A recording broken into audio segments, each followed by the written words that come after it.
எப்படி தான் நம்ம வர்ணிச்சு மீன் குழம்பு வச்சாலும் ஒரு சில டைமில் சொதப்பல் வந்துடும். அதுக்கு காரணம் என்ன?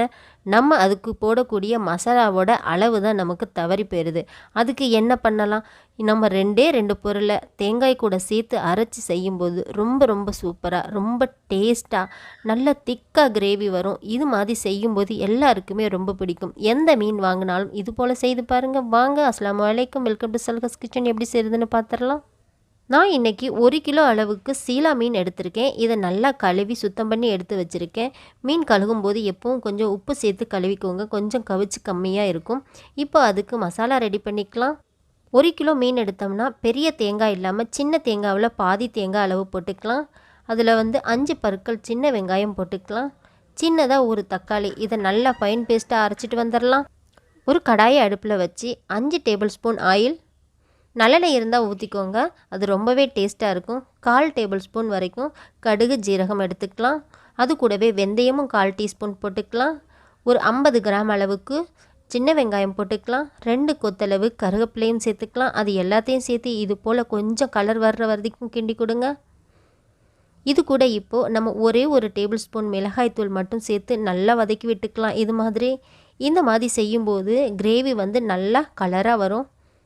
நார்மலாக நம்ம காஷ்மீர் சில்லி மிளகா பொடியெல்லாம் யூஸ் பண்ண வேண்டாம். வீட்டில் இருக்கக்கூடிய மிளகா பொடியே போதும்.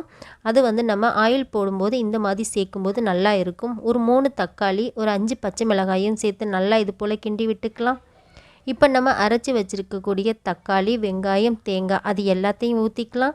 அதுலேயே கொஞ்சமாக தண்ணி ஊற்றி அலசி ஊற்றிக்கலாம். தேவையான அளவுக்கு நம்ம தண்ணியும் சேர்த்துக்கலாம். இப்போ இது எல்லாத்தையும் சேர்த்து நல்லா இது போல் கிண்டி விட்டுக்கலாம். இப்போ நம்ம 1 டேபிள் ஸ்பூன் மிளகாய்த்தூள் ஆல்ரெடி போட்டோம். இப்போ இன்னும் 1 டேபிள் ஸ்பூன் மிளகாய்த்தூள் எங்களுக்கு போதுமான அளவாக இருக்கும். மஞ்சள் தூள், இது எங்கள் வீட்டிலேயே அரைச்ச மல்லி மசாலா, இது ரொம்ப டேஸ்ட்டாக இருக்கும். 2 லெமன் சைஸ் புளி எடுத்து அதையும் நல்லா கரைச்சி ஊற்றிக்கலாம். இப்போ தேவைக்கேற்ப நம்ம கிரேவி எந்தளவுக்கு இருக்கணுமோ அந்தளவுக்கு நீங்கள் தண்ணி ஊற்றிக்கோங்க. இந்த அளவு 1 கிலோ மீனுக்கு சரியான அளவாக இருக்கும்.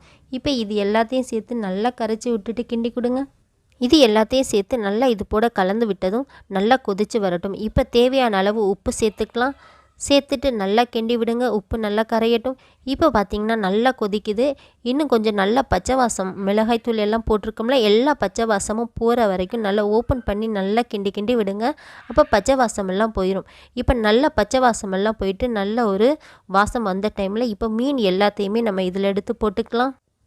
எல்லா மீன்களையுமே போட்டுட்டு கொஞ்சம் லைட்டாக கிண்டி கொடுங்க. இது மாதிரி அப்போ தான் மீனுக்குள்ளே நல்லா மசாலா இறங்கும். கிண்டும்போது ரொம்ப கவனமாக இருக்கணும், இல்லைனா மீன் உடஞ்சி போயிடும்.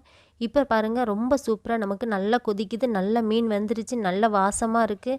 இது மாதிரி நீங்கள் ஒரு தடவை மட்டும் ட்ரை பண்ணி பாருங்கள். எல்லாருக்கும் ரொம்ப ரொம்ப பிடிக்கும். தேங்காய் கூட வெங்காயமும் தக்காளியும் சேர்த்து அரைச்சா கிரேவி கெட்டியாக வரும். இப்போ கிரேவியை நம்ம ஆஃப் பண்ணிவிட்டு ஒரு 5 நிமிஷம் ஆற வச்சோம்னா நல்லா கெட்டியாக இருக்கும். நல்லா திக்காக உங்களுக்கு இது மாதிரி இவ்வளோ நாள் செய்யலையே அப்படின்னு சொல்லி ஃபீல் பண்ணுற அளவுக்கு இருக்கும். ரொம்ப டேஸ்ட்டாக இருக்கும். எங்கள் வீட்டில் மீன் குழம்பு இப்படி தான் வைப்போம். நீங்களும் செய்து பாருங்கள். செய்து பார்த்துட்டு எப்படி இருக்குன்னு கமெண்ட் பண்ணுங்கள். லைக் அண்ட் ஷேர் பண்ணுங்கள். தொடர்ந்து ஃபாலோ பண்ணுங்கள்.